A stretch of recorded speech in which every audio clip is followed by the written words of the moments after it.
Visiting with Mr. V is brought to you by a labor of love from the bryanvanderzwaag Foundation, the California International Teachers Association, the memory of Huell Hauser, and the generous support of visitors like you at Patreon/Visiting with Mr. V.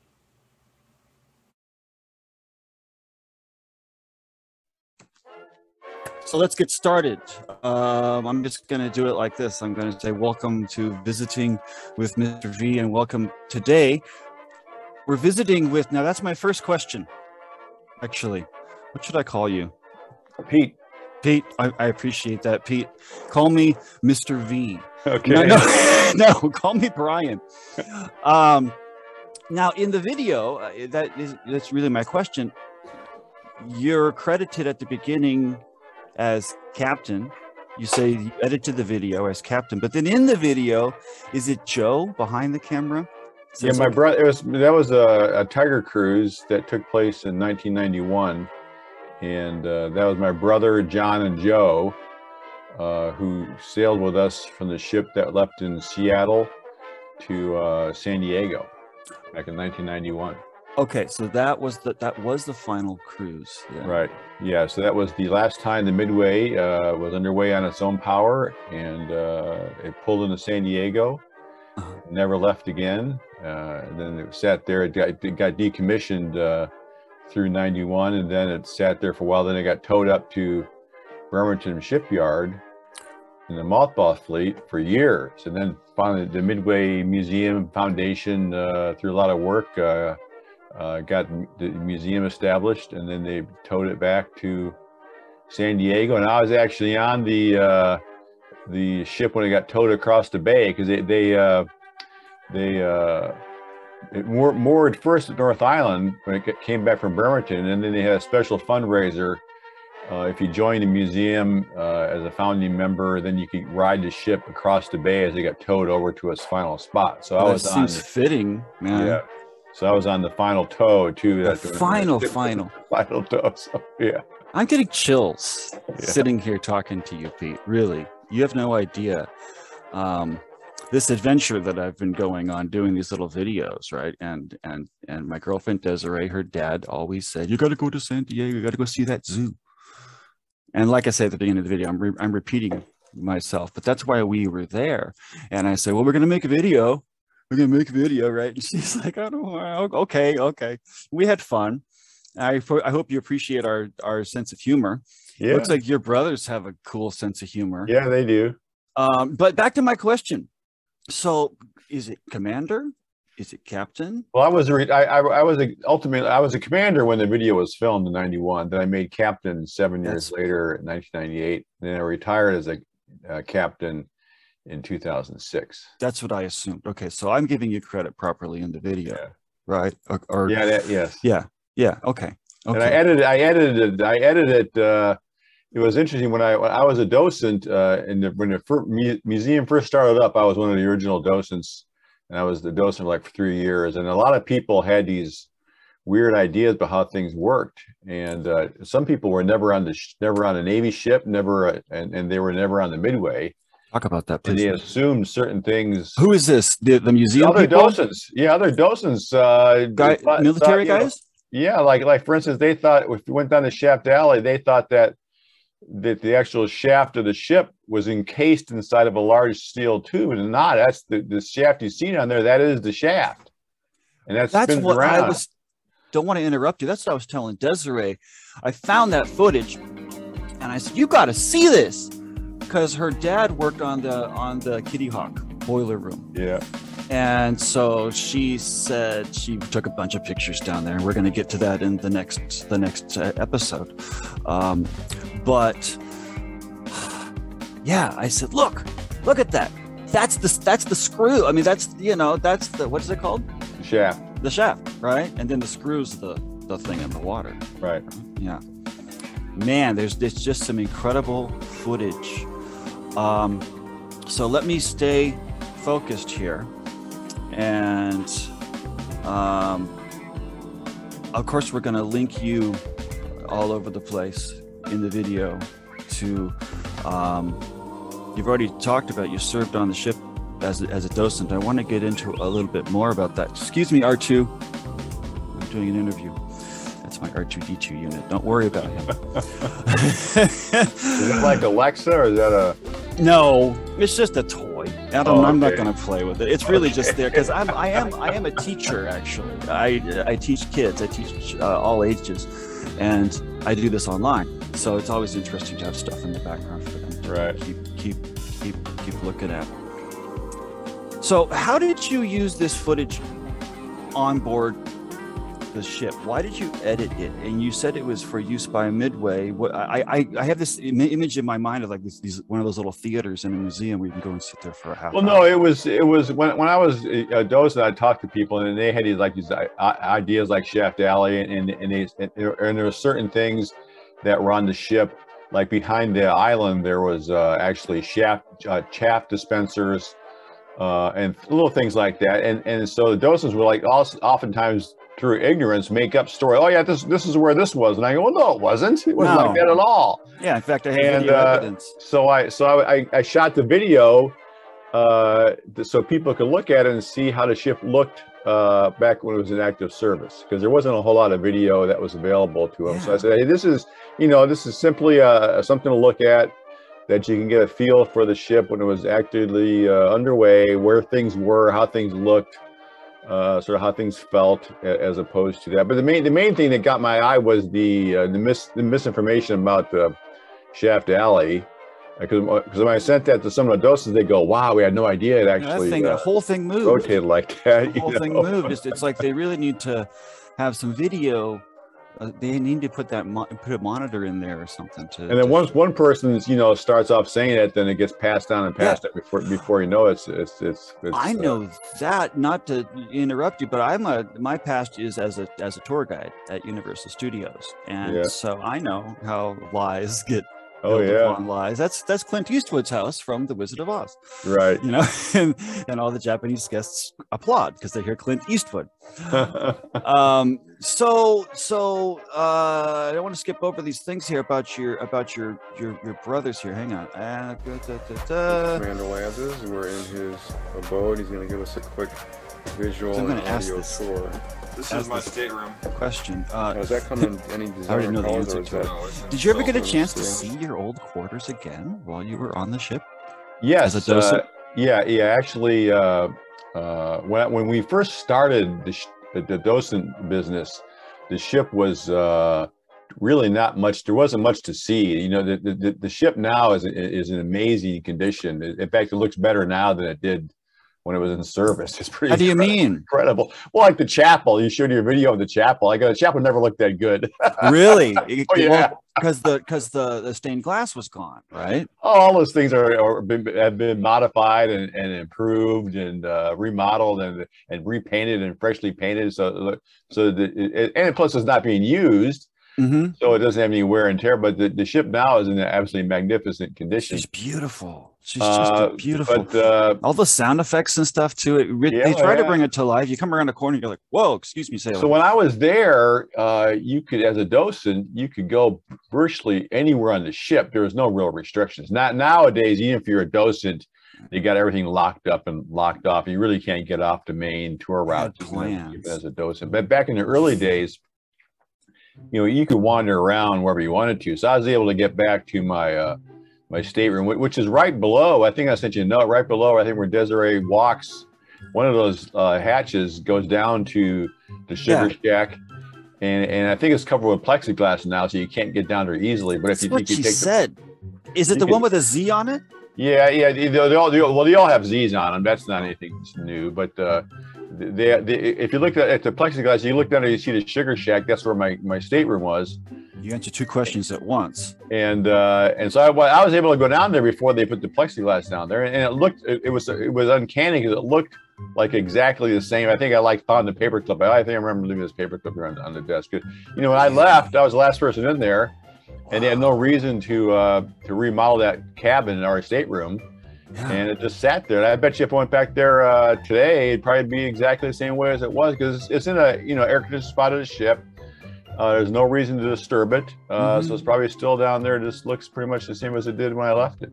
Yeah, I'm getting chills upon chills thinking about just the absolute preservation of history. You know, someday they're going to do a special tour, right? They're going to go come, let's see some of the actual, you know, that's what they need to do. And that's kind of what I was thinking, like, you need to get in with one of these current docents, right? And, or somebody, you know, say, look, I started this thing. Throw your weight around a little bit there, Admiral. You know. So let's talk about your brothers, because I swing the camera at one point in the video, and I was making a joke. I was like Z, and I cut that part, and I cut to John. Please don't lean on that pipe. John. Yeah, please don't sit on that pipe. Do you remember that? Yeah, that was the Sugar Shack, I think it was. There was I think there's a sign that says "Don't sit on the pipe." Right. And, okay, so tell me about your brothers. Well, those are my two older brothers. I'm in the middle of a family of 5, and so they're my older brothers. And John's been on that's his second Tiger cruise. Joe is his first Tiger cruise.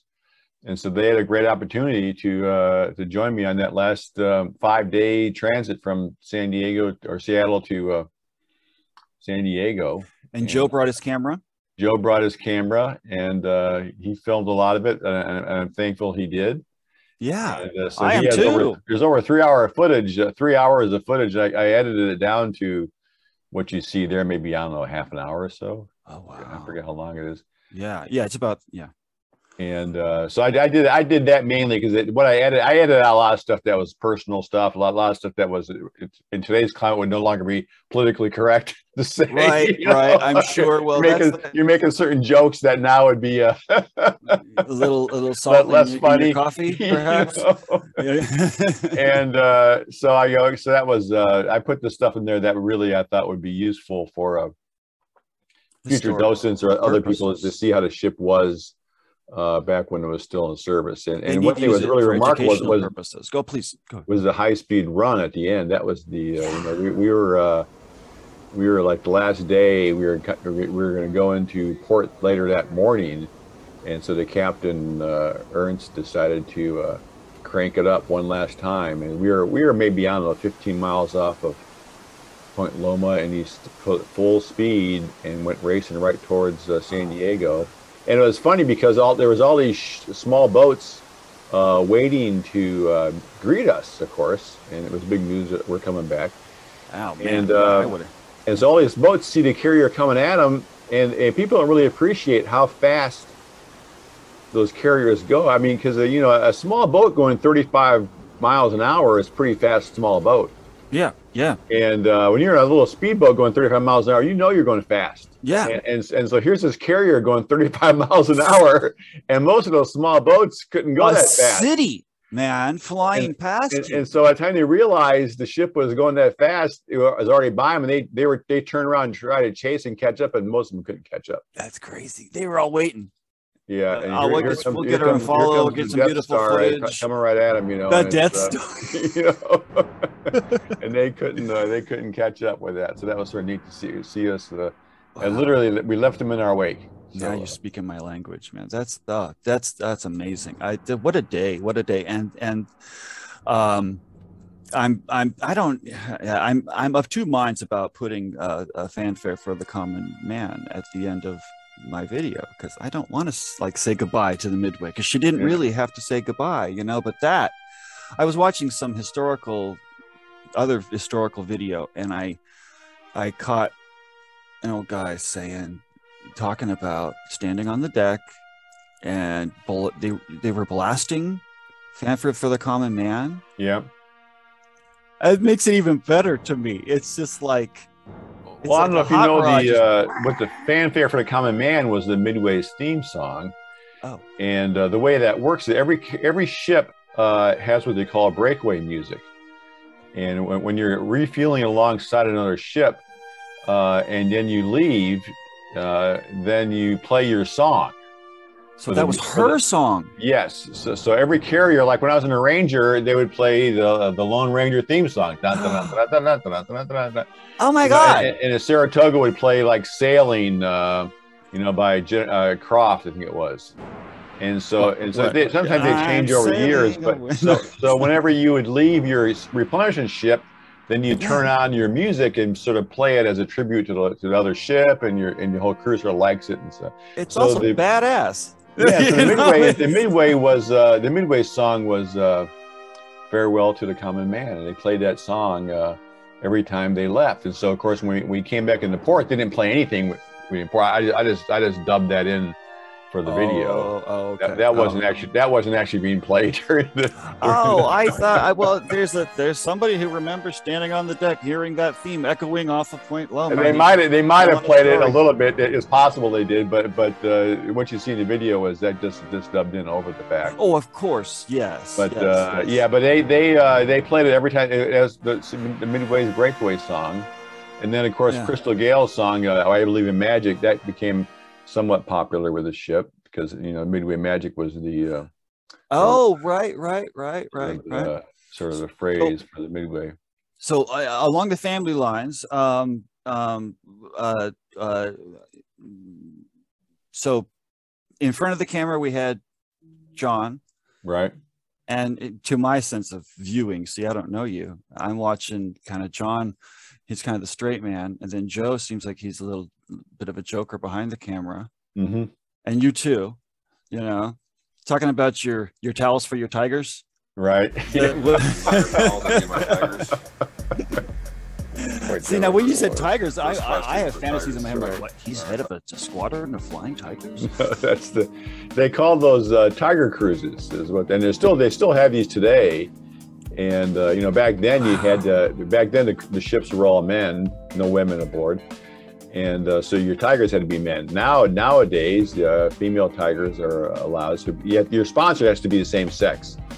So if you're a female crew member, then you can sponsor a female crew. But a father couldn't sponsor her daughter; that wouldn't work out. That's cool. But a mother could sponsor her daughter, that kind of thing. Wow, that's very cool. That would be an incredible experience. But would you do that? Have you done it? Done what? A tiger cruise today? No. I have no relatives or on ships. Would you be interested? If you I went back on what they call Independence Day cruise, where you go out just for the day, and those are fun. So yeah, I'd go back on a tiger cruise because it'd be fun. It's always great to be back. I just wonder about that experience. Living in that dark little metal box. And that's home for how many years? Well, it was you're there maybe 6 to 9 months at a time on one deployment, and but you can get out. Obviously, it's not like being in a submarine, but where you can't never see the surface or anything. Yeah, see, I watched another video where they're like, "No, if you served on the Midway, you never got to see the deck ever." There was times just by choice. I'd be sitting there, where you work, you go to your workspace, you go to your berthing compartment, you go to where you eat, and you never go above flight deck because the flight deck was like it was an airport. It was literally an airport, and so it's like saying, okay, I live at LAX and I'm going to walk out in the runways. Well, you don't do that. Okay, because it's always we'll just hang out in the. It's always noisy. It's always smelly. It's always this. It's always that. Now, when they're not flying, you can get out there and stuff like that. But and then you get into a routine and you don't find yourself really missing it that much. Yeah, I guess so. That makes sense. Yeah. So what were your duties on board? I was the Aircraft Intermediate Maintenance Department production officer. What that means is that the ship has about 75 airplanes or so approximately, and those airplanes all have parts that need to be fixed. And so there's a department on the ship that repairs the parts that can be removed from the airplanes, like the radios and the TACANs and the generators and valves and things like that. And those parts are repaired by technicians who collectively are called the Aircraft Intermediate Maintenance Department, or AIMD.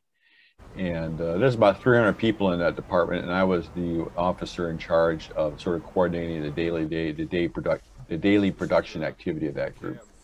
In the late 80s, early 90s. Yeah, it was 89 through 91 when I was on the Midway. Gotcha. My uncle served on the Midway, and I think it's possible that but he was in Vietnam, But it's possible he would have served under you, or you would. Yeah, I don't know if he was on an aircraft, if he was a maintenance, aviation maintenance technician, or whether he was. Okay, he was. Yeah. I know for a fact he was. I've been trying to get in touch with him for the last. So I guess the question is whether or not he was in a squadron or whether or not he was ship's company.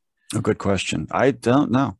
And so he would know that right away. He'd say, "Hey, were you in a squadron or you were the ship?" And he would say, "Oh yeah, I was air wing or whatever." You know. So I gotta take notes now. So let me do a little share screen here. Okay, so let me switch this over here. There we go.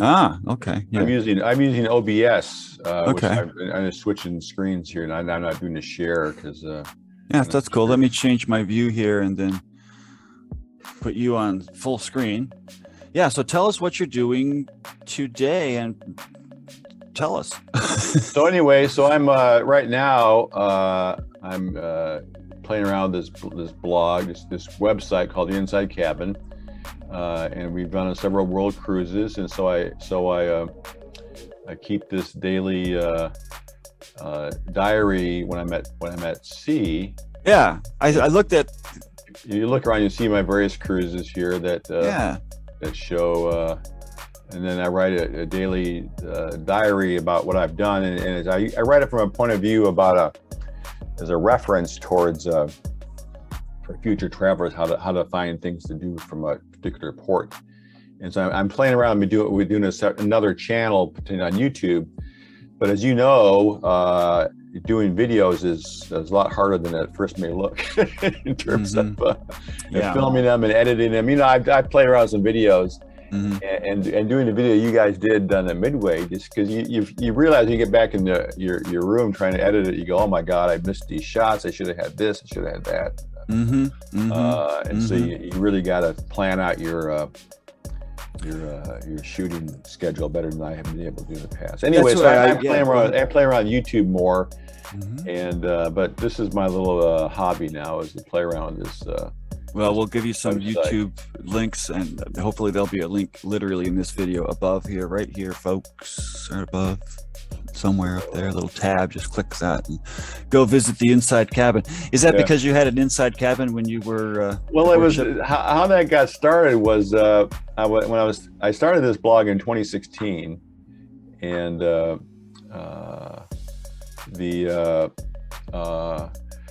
I was looking for a name for it that'd be a little catchy, and then I was reading the Wall Street Journal, and there was an article written by a person there called The Middle Seat, and you may have come across that in the Wall Street Journal. And he would write about the airline travel and this and that from a business perspective. So I thought, okay, that's sort of a catchy name, The Middle Seat. Yeah. And so I thought, what is sort of similar to that in cruising? I go, well, the Inside Cabin's sort of been the same as the Middle Seat for that. So that's why I picked the Inside Cabin, because it's a little bit catchy, and it's no one else was using it. And I think it's cool. I think it's fun. I love your pictures. So I've used that. Now people, I don't know, cruising Inside Cabin. Sometimes if people see me, they go, "Hey, you're not in an Inside Cabin." I go, "Well, I was in the Inside Cabin in the Navy, so that gives me my that's funny. My credibility for Inside Cabin in this." Do you still take a Navy shower? No, right? Now you can enjoy yourself.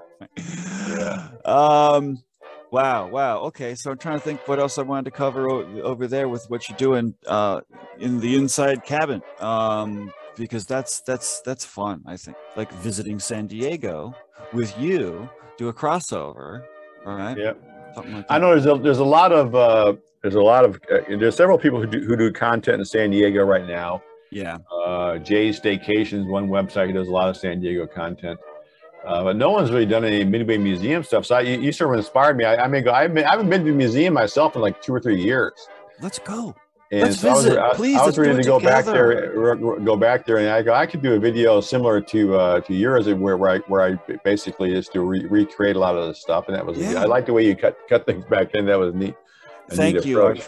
I appreciate that. I appreciate that. That's kind of this little, I don't know what I say, gimmick that I kind of figured out. And like I if you've seen any of my other videos, I like to take old photographs and just swing across the street and go, bam, this used to be here, and now it's like this. Yeah, that's a nice way to do it. And then I've looked. There's I mean, as you know, San Diego's there's a lot of tours and things. So I was going to do some video reviews / captures of the various tours. You know, the Segway tour, the Secret Serious Eats, or the Secret Food tour, the Segway tour, the you name it tour, the trolley tour. There's all kind of tours in San Diego, and there's not a whole lot of content as to what they're like. You know, TripAdvisor has certain reviews for them, but there's nothing really.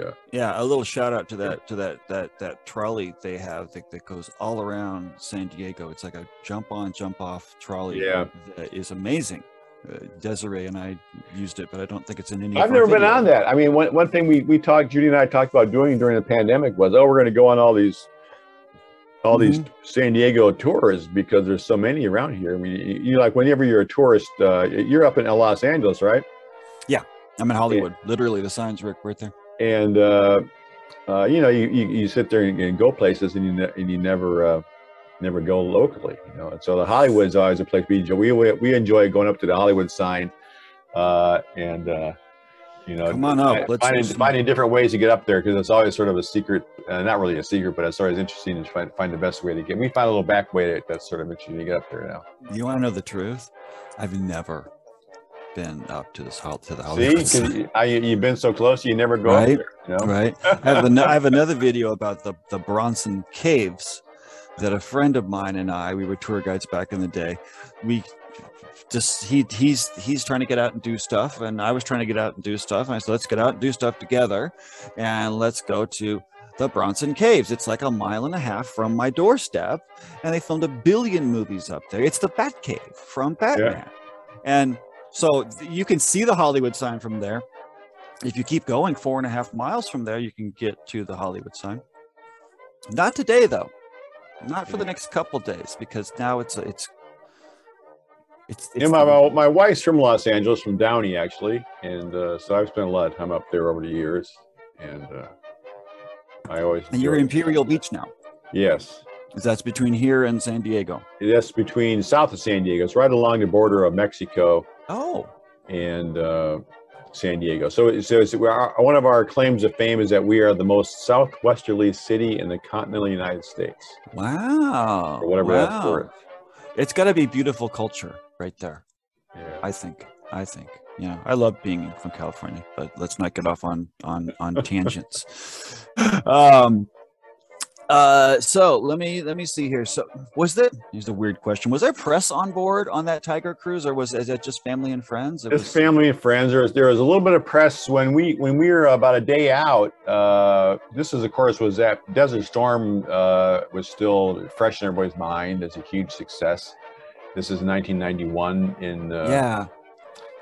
And I think it was like the war ended like in February or March of '91, and we were like coming back like in June or something like that. So it wasn't that long ago. So Colin Powell was still the chairman of the Joint Chiefs, and he flew aboard the ship for an air show with what they call the CHODs, which was the chairmans of the Joint Defense Forces or something like that. But their nickname is CHODs. Yeah. And so he came out for a air show for 1 day with all of the dignitaries, and that day there was some press out there for that. But other than that, it was not covered by any private family cruise. Wow. Well, I'm losing my thread here. No, one other thing about the ship that many people don't realize. I mean, you can tell me whether you realize it or not. Is that many of the ladders were not there as part of the original ship. They were put in afterwards to facilitate tourist access. All that stuff I'm going up and down. So if there was chains in a ladder and it was fairly steep, then it was an original ladder. But like when you walk outside the hangar bay and walk to the flight deck, there's that stairways on the side of the ship. Well, that wasn't there when the ship was in service. That was added on after the fact. And if you went down to the engine room for the display down there, those stairs were added after the fact. I see. Because the stairs that were there originally were almost a vertical ladder. And so in fact, this controversy caused the first chief engineer for the Midway to actually resign in protest, because the ship was mulling over whether they should cut up the ship to put these ladders in and replace the ladders with stairs for easier access. Wow. And so you know, some people said, hey, you know, if we don't put stairs down to the engine room, well, no one's ever going to go down there because we can't have tourists going down this vertical, literally like a vertical ladder. And hopefully that's in the video. And so the video may show the vertical ladder, but if you looked at it today, it shows it's a regular staircase that's there today. And so the chief engineer at the time, who was actually on the Midway with me as the chief engineer for the Midway when I was in service, he said, "You're desecrating the national monument. You might as well, like, you know, cut down Old Glory or cut down Yosemite's oldest tree or whatever." You know, so he was absolutely adamant that you cannot touch anything on the ship. And then the person in charge said, well, it's a compromise between, you know, do you want to have this asset no one can ever visit, or have an asset that's modified but people can see it? So the ship decided to, I think wisely, to add the stairs, which greatly enhanced the access. And then I can understand, you know, as a purist, you know, he's I don't want to make silly references, but I feel like, you know, I'm a sci-fi guy, so I see kind of Scotty going, "You're not going to cut up my engine room," you know. That's right. It's like, I don't blame him, really, you know. And you gotta support the man's character, but in the end, it's the right thing to do. Just like you talk about with the Tiger cruises, you know. Well, today we have to have the ladies as well. You know, and we got to let people go see the ship. Otherwise, the old ladies can't get down. The Midway, I've been to all the aircraft carrier museums in the country, and Midway is by far the best. And I'm not just saying that, but it's because the other ships are much older. You know, the one in New York City and the one up in Alameda, those are older ships and sort of smaller. And the Midway is unique because it has even though it's an older ship, it still has a relatively modern design and modern features. She was rebuilt 3 times. Yeah, right? so when you go to the berthing compartment on the Midway, even though it's quite old, it's the berthing compartments on today's Navy look exactly like that. There's not any difference, and so a lot of the spaces look very similar to today's carriers, even though the ship was quite old. It works. Yeah, why? So it gives you a good sense of that of how ships are today. Yeah. So you can still feel like, you know, what you're, if you have a family member or someone who's serving, you know, you want to know what's going on. Yeah. Yeah. That's very interesting. Yeah. The engine room and your historical perspective. Again, what else do you have on that? As far as the museum goes, yeah, like changes that they made. Well, the biggest one, of course, was the stairways and the access and things like that. Mm-hmm. And then they brought in a lot of you know, the mannequins and the place like it, which is a very good job. Did a very good job of that. And then, of course, all the ready rooms were restored by sort of volunteer affinity groups. Like there's like a E2 association. Yeah, and your typewriter. Yeah, my typewriter. You know, so of course when the ship was first getting outfitted, they were looking for donations of things, and so I donated all my old uniforms. Oh wow! So a lot of the uniforms are probably in the laundry. You know, you see in the laundry all those uniforms on display. So I'm going to put a little arrow. This one. Some of those are probably mine. I'm just going to put one just for randomly. Like this one's Pete's. Like, oh, that's cool. But the one I know for sure is the typewriter, because they're looking for, you know, things that were relevant back in the day. Yeah. And so I had an old IBM Selectric, which is still used. And I, of course, you know, in the 2000s, that you didn't use Selectric typewriters anymore. So I said, I got it sitting around, and I donated it to the ship, and it ended up in the XO's cabin there. So you see that. It was your personal typewriter? It wasn't the one on the ship? It was my personal typewriter. Oh, okay. Yeah, because I was going to say, it's not in that video, is it? Huh. Yeah. Wow. Well, I don't want to let you go. I'm just like thinking, I'm just like, are we reaching the end of our threads here? So I don't know. No, we had to schedule a visit together. and I'll bring Desiree because she wants to go back and see the zoo again and see the Midway again. So this is what I was going to say, like as a creator, you know, I like to say that I go to a place the first time, just sight unseen, like you've said, right? You just take pictures and stuff. And then you get back to your room and you realize, oh, yeah, I had to go back and get pictures of me walking, you know, and stuff like that, you know, and different shots. So the second day is becomes a little more of a historical journey, I always find. And then the research that I've been doing comes into it as well. You start to find the history, and that's how I came to you. Yeah. So what camera are we using? I'm just curious about that.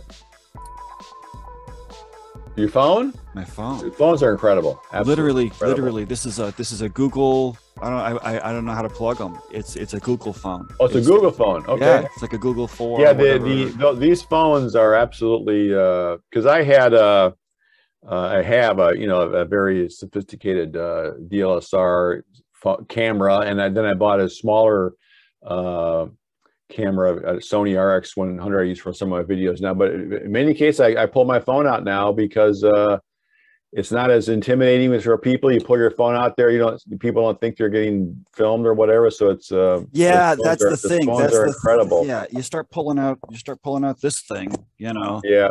You know, and you're like, you look like a Ghostbuster walking around, and people immediately are put off by it. Yeah, you got to break that barrier. I do have a GoPro. Yeah. And so the time lapse stuff is GoPro. Well, I liked when you look at videos that are good. What I liked about yours was how it was telling a story, because any video has to sort of have a story to it, otherwise it's not that interesting.